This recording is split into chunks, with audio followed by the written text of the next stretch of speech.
Hello, my friend, and welcome to Wisdom Trek. This is Guthrie Chamberlain, and I'm your guide to wisdom and creating a living legacy.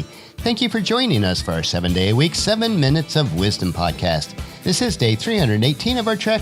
This week we are remaining in camp around the campfire as we continue to dig for the nuggets of wisdom that are found in the book of Proverbs. So far, we have explored the first 17 verses of chapter 10, and we will continue to cover a few verses each day throughout this chapter. This section of Proverbs, which includes chapters 10 through 26, compares and contrasts bite-sized nuggets of wisdom that apply to our everyday life. I know that you'll enjoy them as we learn these things together. Thank you so much for coming along with me each day as we explore and consume these nuggets of wisdom. These bits of wisdom will help us to live the rich and satisfying life while we are creating our living legacy. While some of our daily treks are a multi-part series, you can join us at any time and start along with us from that point on.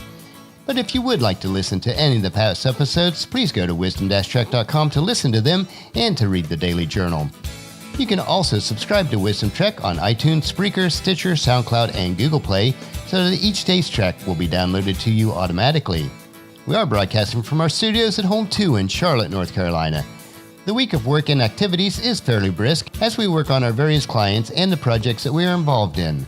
One of our major clients, we provide on-demand remote software support, and we never know how much time that will consume in a day, so we have to be flexible and shift between the other projects. I have to admit that there are some days that I find it very difficult to switch focus between the projects and still be as productive as I would like to be. Today we will remain in camp again, and as we talk with each other about life, it is important to keep in mind that our words do have a huge impact on others, even when we don't realize it. I certainly have fallen prey to this many times. This is why we should choose our words wisely and sparingly. Very few people have gotten into trouble for speaking too little, but we certainly understand how easy it is to say the wrong thing when we speak too much. Several of the wisdom nuggets that we'll dig into today have to do with our words, and we'll start with the subject about hiding hatred, and the verses that we'll cover today are Proverbs chapter 10, verses 18 through 22. Verse 18. Hiding hatred makes you a liar. Slandering others makes you a fool. You might ask, how does hiding hatred make you a liar? Well, I think we all know people who are nice to our face, but we know that they really dislike us. But we may do the same thing to others. So how do we make sure that we do not continue this habit ourselves? First, we should forgive other people. Even when they hurt us, we should not hate another person. Instead, we should pray for them. If we truly do dislike or hate a person, but are nice to them to their face, then that makes us a liar. When we hate another person, though, we are really destroying and enslaving ourselves. We are controlled and trapped by our internal hatred. We need to learn to let go of it, to forgive, even when they don't ask for it or don't deserve it. To forgive is to set ourselves free. Certainly Christ forgave us, even though we do not deserve it. Closely related to this is slandering others. Slandering others really does make us a fool. Anyone who hears us slander somebody else will realize that they are probably the target when they are not around. We just need to stop gossiping and talking ill about others. Instead, we should encourage and build them up, even if it's difficult to do. Verse 19. Too much talk leads to sin. Be sensible and keep your mouth shut. This verse truly describes most of us well. We all love to hear ourselves talk and expand on our wisdom. We give advice when none is asked for. We become experts in an area even though we have no true experience in it. During many of our conversations, we go on and on and on, usually about ourselves. When we don't control our talk, inevitably it will result in saying too much or the wrong thing at the wrong time to the wrong person, and that will lead us into sin. Contrasting that, if we learn to keep our mouth shut, especially when many others are still speaking, then we will become wise and sensible, or at least appear that way. Verse number 20. The words of the godly are like sterling silver. The heart of the fool is worthless. As we learn only to speak when it is appropriate, and only to speak what is necessary at that moment, we will become good and godly. Then when we do speak, it will have an effective influence and bring value to others, just like the value of pure silver. Contrasting that is the fool.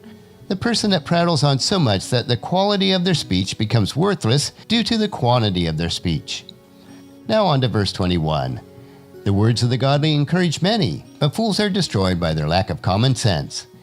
As we learn to control the quantity and quality of our words, then we will become effective and powerful.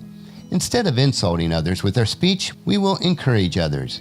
Our words will become good and godly. On the contrasting side of that are those that speak foolishly. When you speak too much and speak what is not appropriate, it will reveal your lack of common sense. A truly wise person with good sense does not have to speak a lot for others to realize that they are wise.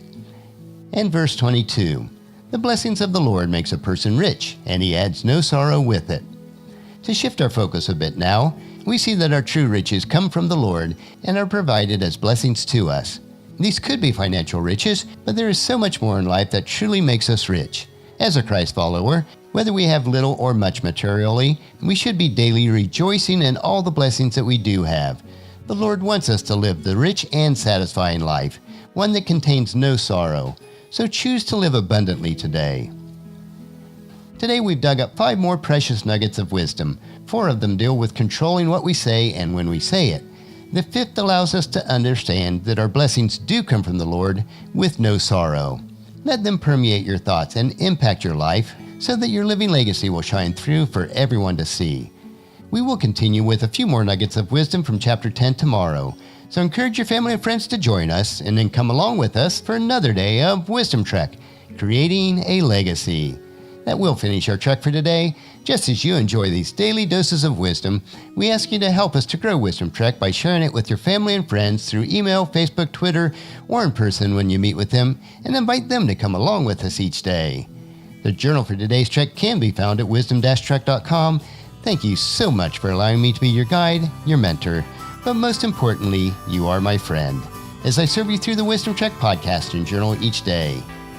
As we take this trek together, let us always live abundantly, love unconditionally, listen intentionally, learn continuously, lend to others generously, lead with integrity, and leave a living legacy each day. This is Guthrie Chamberlain reminding you to keep moving forward, enjoy your journey, and then create a great day every day. See you tomorrow.